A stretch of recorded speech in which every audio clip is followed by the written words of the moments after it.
tal? Muy buenas noches. Ya estamos aquí con todos ustedes en este podcast extraordinario. Normalmente hoy en día nos cuesta mucho reconocer las trayectorias de a de veras. Las trayectorias que hay que aplaudir, que hay que, siempre lo he dicho, quitarse el sombrero ante personas que han logrado crear cosas impresionantes, porque aportar a la vida de un niño es un regalo de Dios. Lamentablemente, hoy en día sabemos que los números son desastrosos. ¿A qué me refiero? Sabemos que la prostitución infantil ha ganado muchísimo terreno. Y a mí me duele solo mencionarlo, porque un niño es la parte más delicada del ser humano. Entonces, cuando yo conozco personas que han ayudado a transformar vidas desde los niños, desde esa parte más frágil que existe y la más bondadosa que hay, porque un niño no tiene malicia, un niño no le importa qué va a decir quién, un niño simplemente es. Y cuando a mí me hablaron de este colegio y me hablaron del profesor, yo de verdad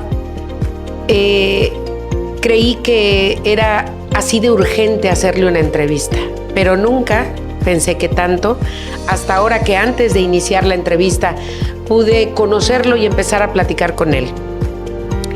Y él tuvo un sueño que hoy nos va a platicar. 43 años, un sueño hecho realidad en la cultura del esfuerzo. Y esta gran escuela es el Benemérito de las Américas, y el profesor que yo sé que muchos de ustedes deben conocer es el profesor Miguel Vélez Adame. Él está con nosotros el día de hoy, y en 43 años, ¿cuántas generaciones han salido de ese colegio? ¿Cuántos niños en su edad escolar de primaria, de 6 años a 11 o de 6 a 12 años aproximadamente, que es una parte primordial en la formación y en la educación? Yo te invito a que te quedes en esta entrevista, porque muchas veces vemos y estamos en las redes y vemos situaciones de golpes, de amenaza, y la gente las ve y las comparte de una manera impresionante. ¿Y a qué nos ayudan? ¿A qué me contribuye? Y entonces, si alguien está empezando a escuchar esta entrevista, yo los invito a que se queden, porque hoy vamos a aprender mucho. Hoy agradezco de verdad, con todo mi corazón, agradezco a Dios por haberme premiado dejándome hacer lo que amo hacer. Y a lo largo de toda esta trayectoria, tanto en radio y hoy en podcast, en las redes, continúo aprendiendo, continúo conociendo gente extraordinaria. Y quiero agradecerle a mi gran amiga y especialista Mayra Gutiérrez, porque ella es por quien yo pude llegar a este gran personaje que tenemos el día de hoy. Así es que quédense con nosotros, y está con nosotros el profesor Miguel Vélez Adame. Profesor, bienvenido y gracias por estar aquí. Me siento agradecido por la invitación. Estoy aquí con gusto. Pues yo quiero que nos platique, porque ya prometo, casi no voy a hablar más que lo indispensable. Yo quiero que usted nos comparta cómo es que nace, profesor, este colegio. ¿En qué punto? Yo sé, y lo hablábamos hace un momento, hay una historia engarzada con otra, una historia que va de la mano con otra. Cuéntenos como usted quiera. El tiempo es suyo.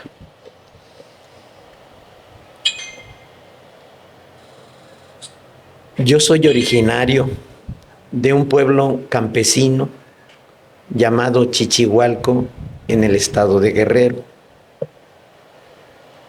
Soy hijo de una familia donde hubo muchos niños. Mis padres tuvieron 12 hijos uno de esos 12 soy yo. Mis padres eran gente muy humilde. Mi padre nunca fue dueño de tierras, así que siempre trabajó, y a los 6 años de edad nosotros también trabajábamos para los dueños de las tierras de siembra en la temporada de lluvias. Nunca nos pagaron con dinero, nos pagaban con maíz. Sembrábamos maíz en los meses de junio, julio y agosto, y nos pagaban hasta diciembre. Íbamos por nuestra paga, y ese maíz se guardaba en trojes, y de ahí mi madre tomaba el maíz para el nixtamal, para que durante el año tuviéramos algo que comer, por lo menos tortillas y frijolitos, porque en verdad la pasábamos mal. Era muy difícil la vida en ese tiempo. Entonces, a su pregunta de que cómo nació el sueño, la verdad es que son muchas historias engarzadas unas con otras, pero contestaré su pregunta. Yo pude estudiar en un internado que me dio la oportunidad de vivir en él, de trabajar en él como jardinero.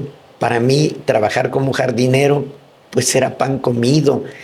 Yo era hijo de campesino y sabía yo todo lo que hace un campesino. Y al llegar a este internado, yo trabajé como jardinero.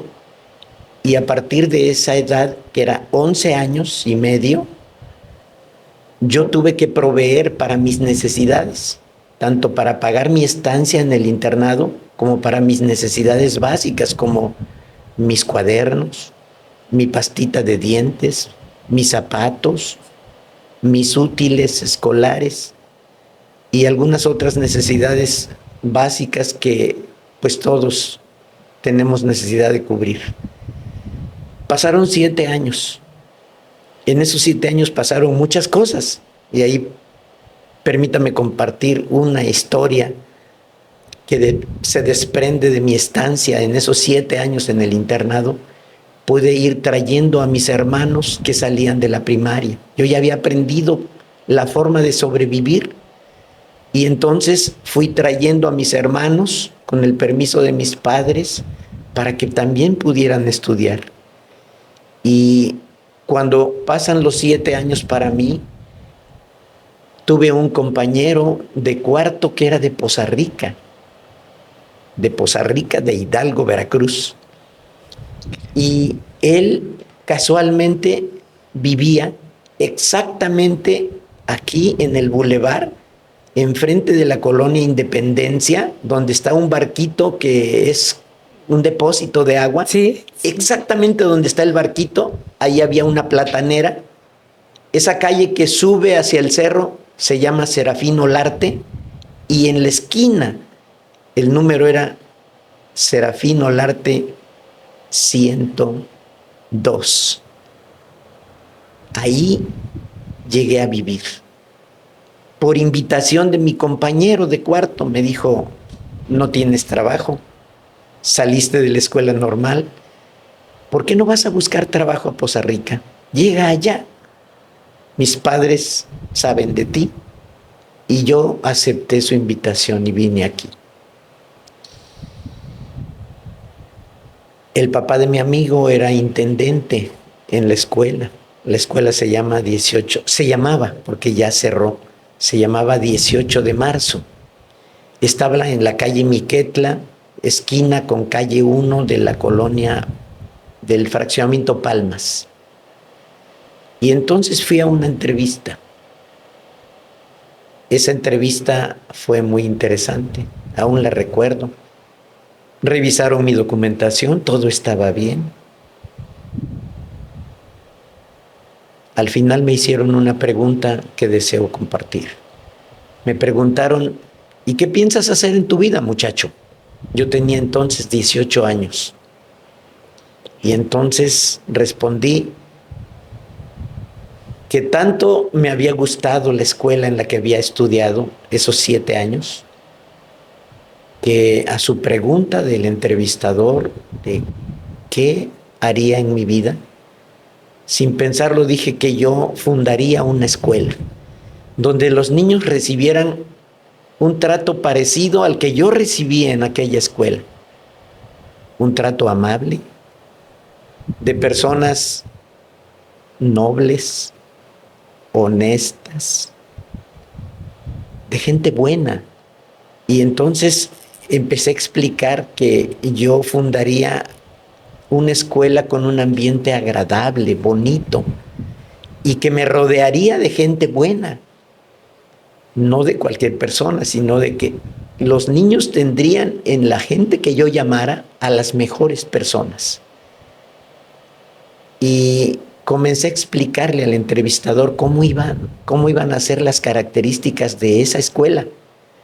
De pronto dio un manazo en el escritorio que hasta me espantó y me dijo: basta, basta. ¿Quién te metió tantas locuras en la cabeza? Yo le dije: ¿pero por qué, señor? Dijo: porque basta con mirarte de cualquier lado para saber que tú no tienes ni en qué caerte muerto. ¿O tienes quien te ayude? Le dije: no. Mis padres son gente humilde. Mi madre ni siquiera sabe leer ni escribir. Y mi padre es un campesino allá en mi pueblo. La casa de mis padres es de piso de tierra.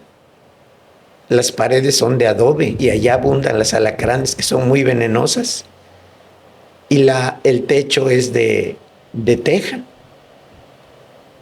Y mi ilusión es ayudarlos. En cuanto yo comience a trabajar, los voy a ayudar. Voy a arreglarles su casa y voy a brindarles todo lo que necesiten. Siguió ofendiéndome, ahora con mayor fuerza, porque la respuesta que yo daba no correspondía a la lógica que él tenía formulada en su cabeza. Él me decía: peor todavía, dices que vas a hacer una escuela y que vas a ayudar a tus padres. Eso no es posible. Si no tienes dinero y dices que vas a fundar una escuela y luego que vas a ayudar a tus padres, imposible. Nunca había oído tantas locuras en una misma persona. Dije: bueno, señor, yo no vine aquí a que me ofendiera, pero bueno, ya que dice usted eso, bueno, son sus palabras, son sus ideas. Yo voy a fundar esa escuela y el tiempo hablará y dirá quién tiene razón, si usted o yo. Se enojó mucho más y me dijo: pues quítate eso de la cabeza, porque eso no es para ti, esas son locuras, no es para ti, muchacho. Y la entrevista se tornó desagradable. Él aumentaba la fuerza de sus palabras para decirme que estaba yo loco. Se ofendía. Se ofendía. Pero me dieron el trabajo. Yo pienso que no por la entrevista, yo creo que fue por la influencia del papá de mi amigo. El papá de mi amigo, que vivía ahí en Serafín Olarte, donde está el barquito ahora del agua, se llamaba don Leonardo Arteaga Yáñez. Él ya murió. Pero don Leonardo debió de haber abogado por mí, porque sí me dieron el trabajo. Pero en los días subsiguientes empezaron una serie de cosas que me revelaron la personalidad del entrevistador. Se me acercaba la maestra de tercero, o el de primero, o el de sexto, y me decían: oye, muchacho, ¿cómo va tu sueño? ¿Dónde está el edificio? No lo vemos. Y entonces descubrí que el entrevistador les había contado a todos de la entrevista privada que habíamos tenido él y yo. Otro día se me acercaba otro y me decía: oye, ¿cómo va tu cuento? Otro decía: ¿cómo va tu novela? Y yo me hacía el que no entendía y les decía yo: ¿cuál novela? ¿Cuál cuento? Y decían ellos: esa de que dices que vas a hacer una escuela. ¿Dónde está el edificio? Y yo les decía: cuando un sueño empieza desde abajo, no empieza con edificios, empieza con ideas. Esas ideas se ponen en el papel y luego se ponen a trabajar para lograrlas paso a paso, gracia por gracia. Abrían los ojos y algunos de plano, yo creo que pensaban, de plano, este está loco, o a lo mejor no está tan loco, decían otros. Y así pasaron los días. Me llevó 8 años visitar todas o casi todas las escuelas que había en la ciudad. Me propuse saber qué había en Poza Rica. En donde me permitían entrar, entraba yo a las escuelas y tomaba nota de lo que ahí pasaba.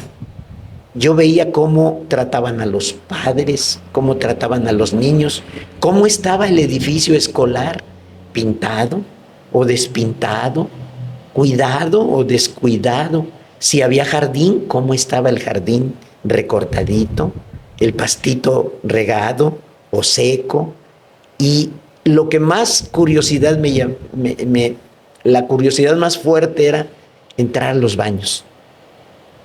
Fatal. La mayoría de los baños olían horrible. Y entonces todo eso yo lo escribía y decía, el día que yo ponga a caminar mi escuela, tiene que atender todas estas fallas u omisiones que veo que existe en lo que hay en nuestra ciudad. Y así me llevó 8 años. En el año de 1976 fue cuando yo llegué a Poza Rica. Era agosto, los últimos días de agosto. Por cierto, viajé en una DO y había fastidiado al chofer. El chofer era visitado por mí, me paraba yo de mi asiento y le decía yo, oiga señor, ya vamos a llegar. ¿Ya merito? Y ya merito. Y él me decía, muchacho, por favor, ya no me interrumpas, tengo que estar pendiente del volante, está lloviendo, porque todo el camino estuvo lloviendo. Y me vas a distraer, siéntate, mira, te voy a dar un tip. Cuando ya vayamos llegando a Poza Rica, vas a ver unos tubos de los que sale lumbre. Estamos llegando a Poza Rica entonces. Y así fue. Llegué, ahora sé que por ahí se llama la 1, Puebla. Y por ahí empecé a ver esos tubos de los que salía lumbre y dije, ya estamos llegando a Poza Rica. Pues bueno, llegué. Y traía yo la dirección de Serafín Olarte 102. Le pedí a un chofer de taxi que me trajera aquí. Yo creo que pasamos varias veces por los mismos lugares donde yo reconocí ciertas construcciones, como que el señor me anduvo dando de vueltas para cobrarme más. Me dejó sin dinero, pero me dejó en Serafín Olarte. Estaba inundado. Traía yo mi Samsonite, que consistía en una caja de cartón amarrada con un mecate. Arriba aquí, el agua me llegaba arriba de la cintura fácilmente y llegué a esa dirección. Entonces, el entrevistador que me preguntó que qué pensaba hacer, le dije que una escuela y le dije que pues el tiempo hablaría si él tenía razón o yo. 8 años me llevó y entonces abrí mi escuela en el curso escolar 83-84. Pero ahí hay un punto importante. Cuando me asignaron mi primer grupo, en el año 76, doña Yola Cuervo vive en la avenida Independencia, sublevó a todas las mamás del grupo diciendo, van a poner un chamaco enfrente de nuestros hijos, eso no es posible, tiene que ser un maestro probado y no un chamaco. Me menospreció. Y fue con el director, con todas las señoras, para que no me dieran ese grupo y me echaran a ver dónde, pero no en ese grupo, porque pues iba yo a echar a perder a sus hijos, según su opinión. Pasó una semana y doña Yola cambió de parecer. Me dijo con lágrimas en sus ojos, perdóneme maestro, estaba equivocado. Nunca había yo visto tan felices a mis hijos como ahora que usted es el maestro. Esa señora, doña Yolanda, a los 8 años, fue la persona que me dijo, profesor, eso que me ha platicado de echar a volar su escuela, su sueño, Este es el momento. No dude, confíe en Dios. Él lo ayudará. Y entonces, en el curso escolar 83-84, 8 años después de aquella memorable entrevista en la que me dijeron que estaba yo loco, comencé en la calle Miquetla, número 118. Doña Yolanda me ayudó a conseguir una casa que adapté para que ahí iniciara el sueño del que le había yo hablado al entrevistador 8 años atrás. Empezamos con una inscripción a todos los grupos, desde primero a sexto. Por eso ese año despedimos a la primera generación, en el curso 83-84. Y hoy estamos viviendo el curso escolar 2025-2026. Estamos caminando para darle vida al proyecto escolar que lleva por nombre Vivir es Increíble.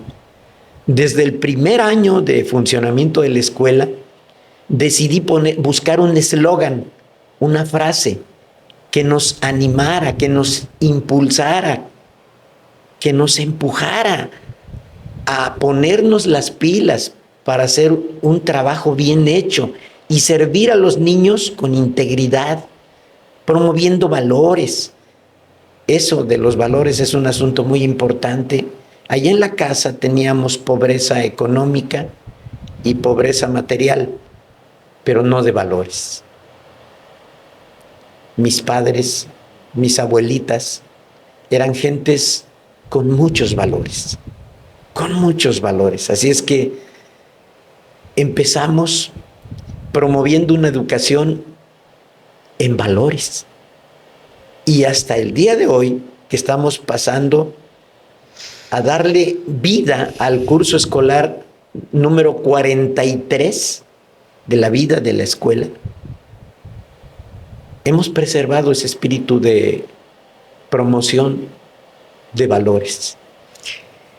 Y hoy, en este momento de vida, más que nunca, por lo que nos ha pasado, lo que hemos vivido y lo que ha tocado vivir a estas generaciones y a los hoy niños que apenas están en esa etapa de formación y crecimiento.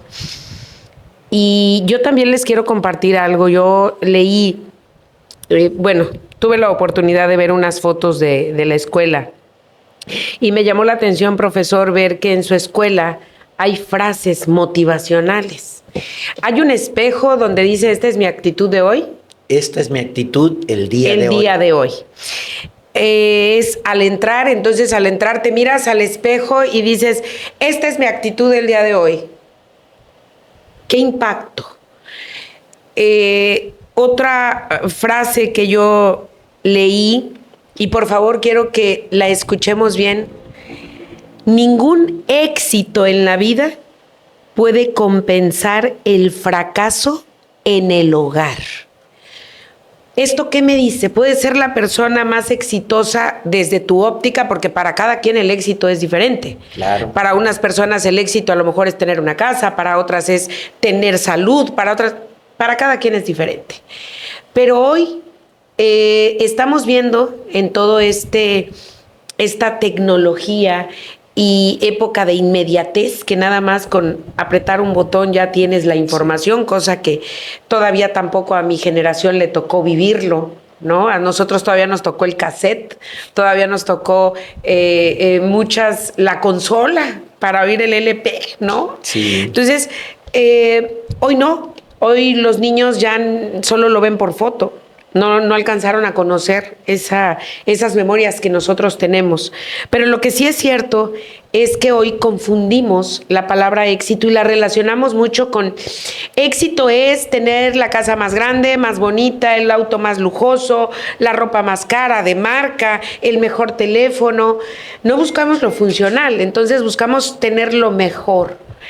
Y con esta frase, ningún éxito en la vida puede compararse con el fracaso en el hogar. Puedes tener todo eso Y una frase tan equivocada, profesor, que usted me dirá si estoy errada en mi comentario, pero una frase que yo ocupé, porque yo fui mamá joven, entonces yo decía, yo quiero darle a mis hijos lo que yo no tuve. Es el peor error. Claro, porque sí se puede decir esa frase, pero yo le quiero dar a mis hijos lo que yo no tuve. Si hablamos de acompañamiento, de amor, Claro. de tiempo, de juegos, ahí sí, ocúpala. ¿Qué tiempo le estás dando a tus hijos? ¿Cómo convives con ellos? Porque a veces decimos, es que si yo la paso el domingo con ellos, no es cierto, la pasas con un teléfono al lado de ellos, pero no la pasas con ellos. Entonces, esa frase nosotros la canalizamos a lo económico. Les voy a dar lo que yo no tuve. Los mejores tenis, la mejor casa, lo mejor, lo que yo no tuve. A ver, le estás haciendo daño. Dale tiempo, dale escucha, dale una conversación donde no haya gritos, donde no haya insultos. Y nos equivocamos, profesor. Para mí el paraíso es el fondo de un hogar feliz. Tenemos que pensar que si el niño crece en un ambiente de gente amable, de atenciones, de acompañamiento, si le enseñamos a ganarse las cosas, él las va a valorar mucho más. Él va a esforzarse. A veces le matamos el espíritu de lucha, de sacrificio, de esfuerzo, y le damos todo. Y entonces nuestro hijo va creciendo con la idea de que solamente con gritar, con a veces exigir, va a recibirlo todo, sin pagar el precio para sentir aquí a la altura del pecho que lo he ganado. Tenemos que enseñarle a ganar las cosas para que las valore y las cuide. Una persona que se esfuerza, que le costó ganar lo que tiene, sin duda lo va a valorar y lo va a cuidar. Y yo quiero compartirles que este colegio Benemérito de las Américas está en Poza Rica, Veracruz, en la colonia Lázaro Cárdenas, ¿estoy Sí, correcta? Calle Rivera 212, Colonia Lázaro Cárdenas. Obviamente, si nos vamos al tiempo actual, el colegio está ubicado en una zona de las que fueron muy, muy afectadas, inundadas este 10 de octubre de este año 2025. En la colonia Lázaro Cárdenas fue una de las colonias muy afectadas y la escuela quedó muy, muy afectada. Y yo les quiero compartir, bueno, no voy a ser yo, va a ser el profesor quien nos va a compartir. Nada más vamos a dar un pequeño salto y vamos a regresar, porque la frase que él me compartió hace un momento, que fue la que le motivó después de la inundación, es una frase maravillosa. Y yo quiero, profesor, que nos comparta después de esta gran inundación, después de cuánto tiempo de no poder impartir clases en las aulas porque las estaban limpiando, estaban dejando la escuela impecable. De verdad es impresionante ver las fotos de la inundación y del día de hoy, que los niños, cuidando usted de ellos como lo ha hecho en estos 43 años, dejó impecables las instalaciones para que los niños pudieran regresar a las aulas y que no corrieran riesgos. Esto le llevó más de un mes poder volver a abrir sus puertas, pero hay una frase, profesor, que usted puso después de la inundación. La gratitud es la memoria del corazón. Si algo debo reconocer en mis padres, en mis abuelitas, en mis abuelitos, es que me enseñaron a ser agradecido. Y quiero que sepa que el 10 de octubre, como bien lo citó, amanecimos en Poza Rica cuando ni siquiera llovía bajo el agua. La destrucción fue tremenda. Y efectivamente muchas cosas se dañaron en la escuela. Tenía yo cientos de libros que había yo atesorado aquí y allá. Tengo amigos que son escritores, poetas en el estado de Guerrero, como don Félix J. Cruz, magnífico poeta del estado de Guerrero, Ismael Catalán, quien de paso es un primo mío allá en el estado de Guerrero. En fin, que yo en mi andar había yo concentrado libros valiosísimos para mí. Tenía yo cientos de libros. Ahora sí la invito a que vaya a la dirección de la escuela, no hay un solo libro, porque todos se los llevó el agua. Hubo una destrucción tremenda. Teníamos una fotocopiadora que había sido checada, porque en la escuela todas las copias que los maestros necesitan para enriquecer el programa educativo y las fotocopias que también necesitan los niños no cuestan ni un centavo. Bueno, no costaban ni un centavo. Teníamos una fotocopiadora que, por cierto, responde también a eso de que lo que siembras, eso cosechas. Doña Gris, una vecina de la Colonia México, un día me habló y me dijo: maestro, tengo una fotocopiadora buenísima, enorme, que la usé solamente 2 meses. Mi esposo entró en problemas de salud y finalmente murió y nunca la usé, y yo se la quiero regalar a usted. Así llegó la fotocopiadora. ¿Cómo cobrarles las copias a los niños cuando ese bien que yo recibí llegó como un acto de generosidad de doña Gris? Así es que esa fotocopiadora era un símbolo de la gratitud que debemos de sentir por personas nobles y bonitas que ponen a tu alcance un bien para que tú lo compartas. Así es que esa linda fotocopiadora estaba al 100 y al 100 se la llevó el agua. Todos mis libros. Así es que sí, estábamos bajo el agua y con mucho lodo, con un trabajo enorme por realizar, pero nunca estuvimos solos. Hubo personas que nos llevaban, personas desconocidas que nos llevaban un pedazo de pan, comida calientita. Los marinos, muchachos extraordinarios que cómo ayudan. Ellos se hacen nombrar servidores de la nación, y vaya que lo son ángeles del cielo. Nos ayudaron enormemente. Nunca nos dejaron solos. Y los padres de familia de la escuela, del Benemérito, estuvieron ahí, en el lodo con sus botas de hule, trabajando con nosotros, recuperando el equilibrio de la escuela.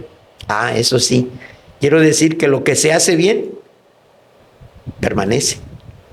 Construimos una escuela muy fuerte, y eso se lo debo agradecer también al arquitecto don Joaquín García Zavala, mi amigo también, padre de familia hace años en la escuela. Él diseñó junto conmigo la construcción de la escuela. El día de hoy, martes 25 de octubre, tuvimos una visita de las autoridades de protección civil para que andaban verificando el daño que sufrieron las escuelas, y revisaron paredes, salones, salón por salón, patios, y la escuela no tiene ninguna afectación estructural, porque lo que se hace bien permanece. Así que eso lo debo reconocer y agradecer a ese hombre, el arquitecto Joaquín, que está muy enfermo, por cierto, pero que deseo que Dios lo saque adelante. Es una cadena, la vida es una cadena de favores. Cuando la entendemos así, dejamos de complicarnos. Hay una frase bonita que yo a veces digo cuando presento una quinceañera. Me buscan mucho para presentar quinceañeras, y yo les decía: si una espina te hiere, apártala del camino, pero no la aborrezcas. En la vida es igual. A veces podemos estar o no de acuerdo con una idea, con una opinión, pero tenemos que ser respetuosos y mostrar nuestra calidad de educación que tenemos. Tenemos que respetar y a partir de eso hacer lo que nosotros debemos hacer. Y estar frente a los niños es un privilegio que se lo agradezco a Dios. A los padres, en una cita que un día leí, encontré que decía: instruye al niño en su camino y aun cuando fuere viejo, no se apartará de él. Nos llevó, como dijo usted, un poquito más que un mes poner la escuela en completo orden. En este momento la escuela luce como si no hubiera pasado nada.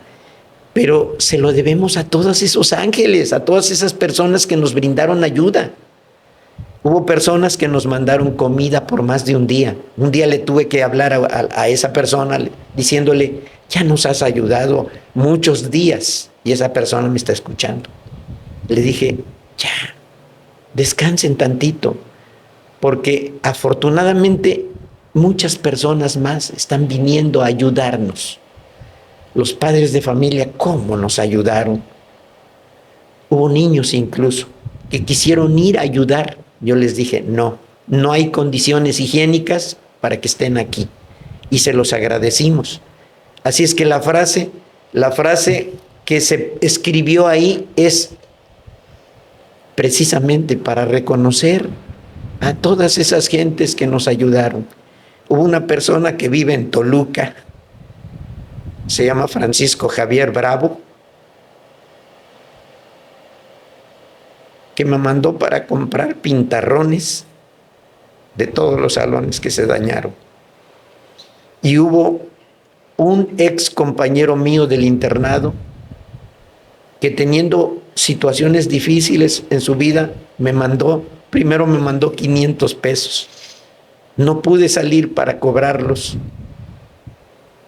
Y cuando quise hacerlo, ya estaba cancelada esa orden.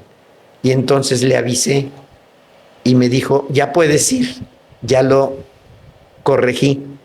Y esos 500 pesos se convirtieron en 1,000. Y me decía: siquiera para que tengas algo que llevar a tu boca, tú y tu familia. Eso vale un tesoro. Pueden ser 500 pesos, pero vale mucho, muchísimo.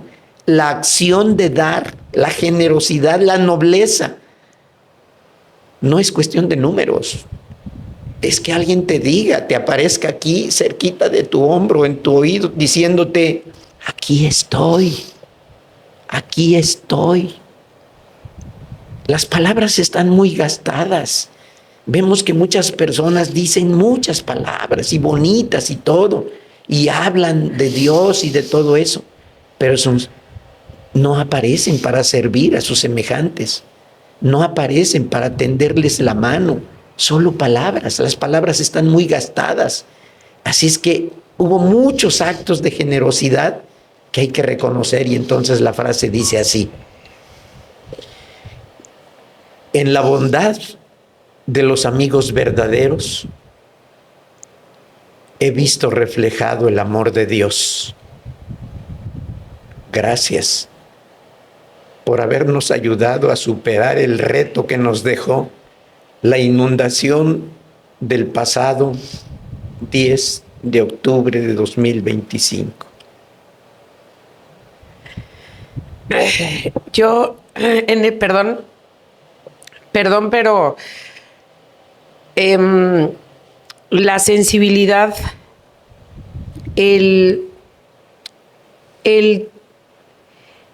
ese don de Dios que podemos ver en las personas. Y yo hace un momento, cuando iniciaba el programa, dije que iba a ser una entrevista extraordinaria. Y me equivoqué, porque es más que eso. De verdad que te toque en el alma, que te toque en el corazón, y que haya seres humanos de luz, que como usted bien lo dijo, son ángeles que llegan a nuestra vida y llegan para algo siempre. Siempre cuando alguien llega a tu vida, para algo llega. Y yo siempre he dicho que todo lo que aprendemos tenemos que sacar lo bueno. Y a pesar, y lo he lamentado y lo he externado, de las pérdidas de vidas que hubo, nos dejó enseñanzas maravillosas. Nos enseñó muchas cosas que de verdad yo espero que podamos sentirlas, pero que además hagamos algo que usted acaba de decir, profesor. Con toda mi admiración y respeto, usted dijo algo que es una total y plena realidad. Las palabras están muy desgastadas. Las acciones son las que marcan la diferencia. Lo que tú haces, lo que tú das, y que lo das desde el corazón. No lo das para una foto, no lo das para subirte a redes, no lo das para, ay, estoy ayudando, no. Lo das porque desde el corazón nace. Y es algo que yo tengo que agradecer. Y estamos por llegar a la recta final. Obviamente va a haber más programas, si usted me lo permite. Yo hace un momento le decía aquí a Lalo y a Hugo, estos jóvenes extraordinarios que hacen un trabajo extraordinario. Equipo, mi gran equipo. Junto con Eli, con Mayra, con Claudia, que son un equipo de verdad, que son un regalo en esta vida. Y obviamente también mis hijos que se suman a todo esto, profesor. Decía yo al inicio, le decía a Hugo y a Lalo, les decía, es que vamos a hacer una serie de inspirando vidas, pero créanme que superó mis expectativas. Y yo quiero que, si usted así nos lo permite, contar con usted en más programas, porque hoy fue algo muy pequeño, la hora se nos fue muy rápido. Creo que sí. Vale más la más pequeña de las acciones que la más grande de las intenciones. Mis padres me enseñaron a ser agradecido. Lo vi en mi madre cuando preparaba su atole con diligencia hasta darle el punto exacto. Y luego agarraba, llevaba para acá, para allá, para el otro. Llevaba atole y tostadas, comida para las personas que necesitaban de un bocado. Esa mujer extraordinaria vive en mí. Mis hermanos fueron bien influenciados por ella. Recibí ayuda de mis hermanos, ayuda que llegó en el momento preciso, en los momentos de gran desesperación. Poza Rica estaba bajo el agua, bajo el lodo, con todo perdido, y una esperanza aparecía en la presencia de un soldado de la Marina, o en tu hermano, en tu hermana, en tu vecino, o en personas desconocidas. Por eso, nuestra gratitud para todos esos ángeles que nos brindaron su ayuda. Pues con esto llegamos al final del programa de este podcast. Gracias por haberse quedado con nosotros y escuchar una historia que vamos a escuchar más, porque son de las cosas que debes de dejar tatuadas en tu corazón, en tu alma, en tu mente, y que te tienen que servir para poder continuar. Yo te invito a que conozcas al Colegio Benemérito de las Américas, que está en Poza Rica, Veracruz. El director es el profesor Miguel Vélez Adame. Yo hubiese querido también conocer antes al profesor. Hubiese querido conocerlo antes, porque seguramente ahí debieron haber estudiado mis hijos. Y yo sé que nos ha pasado a muchos que están escuchando. Y quiero cerrar, como iniciamos hace un momento, con una poesía, ese fragmento, porque yo así quiero cerrar este programa. Qué suerte he tenido de nacer. Claro que sí. Qué suerte he tenido de nacer. Para estrechar la mano de un amigo y poder asistir como testigo al milagro de cada amanecer. Muchas gracias. Soy Berenice Droyet y vamos a hacerlo diferente.